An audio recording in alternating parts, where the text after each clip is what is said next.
परभणी येथे जी घटना झाली, अगदी खरोखरच माणुसकीला काळीमा फासणारी अशी घटना परभणीमध्ये घडते आणि खरोखरच याचा विरोध फक्त विशिष्ट समुदायाने नव्हे तर तमाम भारताचे नागरिक असणाऱ्या सर्व नागरिकांनी करायला पाहिजेत। परंतु विशिष्ट मानसिकता आणि विशिष्ट विचार पद्धती ही पुढे येत नाहीयेत। मला एक आठवतं की मध्यंतरी सत्ताधारी पक्षांनी एक अजेंडा राबवला होता की संविधान सन्मान मोर्चाच्या विरुद्ध प्रतिमोर्चे काढले होते संविधानाच्या सन्मानार्थ। जर खरोखरच सत्ताधारी पक्षांना जर खरोखरच संविधानाप्रती आदर असेल, प्रेम असेल, घटनाकारांविषयी आदर आणि प्रेम असेल तर त्यांनी असं ते बेताल वक्तव्य करणं हे चुकीचं आहे।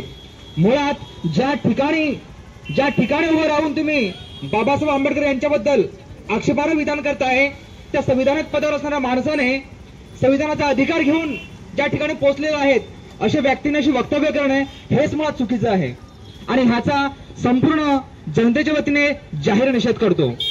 तसेच विषय आला परभणी येथे भारतीय संविधानाची जी नासधूस करण्यात आली, मला हेच मुळात कळत नाहीये की बाबासाहेब आंबेडकरांची विटंबना करणारा, संविधानाची विटंबना करणारा हा नेमका माथेफिरूच कसं काय निघतोय?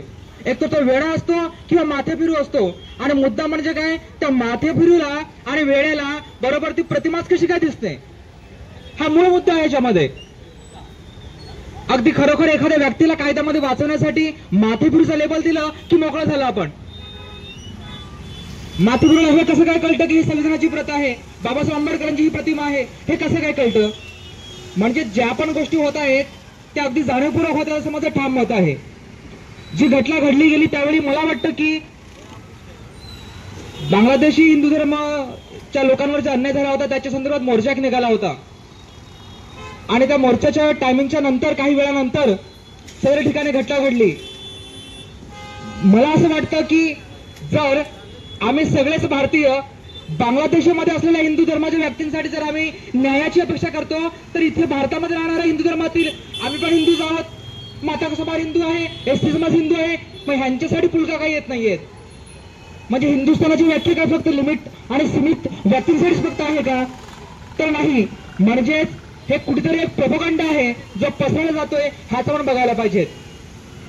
प्रत्येक वेळेला सत्ताधारी पक्ष हा हिंदू या शब्दाचा वापर करून मतांसाठी वापर तर करतोयच, परंतु खऱ्या अर्थाने जे भारतामध्ये शोषित, पीडित, दलित समाजाचे व्यक्ती आहेत ह्यांच्यासाठी कधी पुलका येत नाहीयेत आणि ते पुलका यायला पाहिजेत। परभणीमधील घटना ही छोटी नाहीयेत, मागेच भीमाकोरे गावामध्ये जी घटना घडली होती आणि त्यानंतर ही घटना घडणं खरोखरच आता ही जाणीव बसायला लागलाय की असुरक्षिततेचा प्रश्न काल पण निर्माण झाला होता, आजही निर्माण झालेला आहे आणि उद्याही निर्माण होणार आणि ह्यासाठी खरोखरच आम्ही सगळ्यांनी एकत्र यायला पाहिजेत। आज आम्ही फक्त निषेध व्यक्त करतोय, पण खरोखरच शासनाला सदर घटनेचं गांभीर्य आहे का? एखाद्या व्यक्तीचा जीव जातोय, माणूस जन्माला एकदाच येतो आणि एकदाच मरतो, परंतु अशा पद्धतीने एखाद्याची अमानुष हत्या करणं हे चुकीचं आहे। पोलिसांना दिलेल्या विशेष अधिकाराचा वापर हा लाठीचार्ज करावा आपण, परंतु आपण बघावं, गांभीर्य बघावं। एखाद्याचा जीव जाईल अशा पद्धतीचा लाठीचार्ज करण्याचा अधिकार तुम्हाला कोणी दिलेला आहे? तुम्ही संविधानिक पदावर आहात। एखादा व्यक्ती एखाद्या ठिकाणी लाठीचार्ज होत असेल आणि एखाद्याचा जेलमध्ये मृत्यू होणं ही साधी गोष्ट नाहीये। आरोपीचे पण काही अधिकार आहेत। एखाद्या व्यक्तीला जेलमध्ये टाकल्यानंतर त्याची सुरक्षिततेने काळजी घेणं हे पण प्रथम उद्दिष्ट आहे, ध्येय आहे।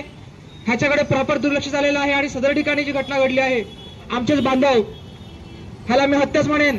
कारण की खरोखरच अगदी मला वाटतं की मध्यंतरी जयभीम नावाचं चित्रपट आलं होतं, चित्रपटामध्ये दाखवलं होतं की जेलमध्ये जशी हत्या होते, अगदीच चित्रपटामध्ये देखील अशाच घटनांचं प्रतिबिंब पुढे येतं आणि ते आपल्यापुढे पसरलं जातंय। त्यामुळे मला असं वाटतं की खरोखरच परभणी येथील घटनेचा जाहीर निषेध करतो। अजूनपर्यंत तेथील परिस्थिती ही सुव्यवस्थित झालेल्या नाही आहेत, कारण की आपण काही फुटेज बघितले तर काही फुटेजमध्ये अक्षरशः पोलीस त्या गाड्या फोडतायत, नासधूस करतात, असे पण काही व्हिडिओ सोशल मीडियावरती आहेत। म्हणजेच एक्झॅक्टली त्यावेळेला तत्कालीन जे कोणी पोलीस अधिकारी असतील ती परिस्थिती आटोक्यात आणण्याचा नक्कीच प्रयत्न करण्याऐवजी ते भलतंच काहीतरी चित्र दिसतंय, असं नको व्हायला पाहिजे होतं। देशामध्ये नुकताच सरकार स्थापन झाल्यानंतर लागोपाठ अशा घटना घडणं हे अपेक्षित नव्हतं, खरोखरच आमच्या पाठीशी आणि आमचा आवाज ऐकणारं हे सरकार आहे की नाही, ही खरोखरच प्रश्न निर्माण झालेला आहे. तसंच देशामध्ये सध्या जे काही वातावरण तयार झालेलं आहे, बाबासाहेब आंबेडकरांबद्दलचं जे वक्तव्य केलं जात आहे, अरे बाबासाहेब आंबेडकर आमचा श्वास आहे, आमचा घास आहे, आम्ही घेतो तो घास आणि खातो तो श्वास, घेतो तो श्वास फक्त बाबासाहेब आंबेडकरांमुळे, आणि त्यांच्याबद्दल असं बेताल वक्तव्य करणं हे अक्षोभणीय आहे आणि त्याचा जाहीर निषेध व्हायलाच पाहिजे. अगदी शपथ घेताना आणि त्या पदावर चढताना, मंत्रिपद घेताना बाबासाहेब आंबेडकरांबद्दलचा खोटा आदर दाखवतायत, खोटा पुळका करतायत, आणि खऱ्या परिस्थितीमध्ये हातामध्ये सत्ता आल्यानंतर बाबासाहेब आंबेडकरांबद्दल चुकीचं वक्तव्य करणाऱ्यांची हिंमत ही वाढता कामा नये. आणि त्यांना हा मेसेज कायम जायला पाहिजे की तुमच्या आमच्यासारखे अजून जिवंत आहेत, तोपर्यंत तुम्ही महापुरुषाचा अपमान करू शकत नाहीत, हा मेसेज त्यांच्यावर पोहोचायला पाहिजेत. आणि खरोखरच बीजेपीला जर, भाजपाला जर त्यांचा बाबासाहेबांप्रती आदर असेल तर अशा व्यक्तींचा त्यांनी राजीनामा मागायला पाहिजे असं मला वाटतं. कारण की प्रत्येक वेळेला दलित समाजाबद्दल अशा आक्षेपार्ह विधान करणं, महापुरुषांची विटंबना करणं, त्यांचा कोणी नाव आदराने घेत असेल त्यालाही जर तुम्ही आक्षेप करत असतील तर अगदी चुकीचं आहे. आणि खरोखरच त्याच ठिकाणी या दोन्ही घटना ह्या खरोखरच चुकीच्या आहेत, निषेधार्थ आहेत, आणि त्याचा निषेध करण्यासाठी तमाम पालघर जिल्ह्यामधील सगळे बांधव एकवटलेले आहेत.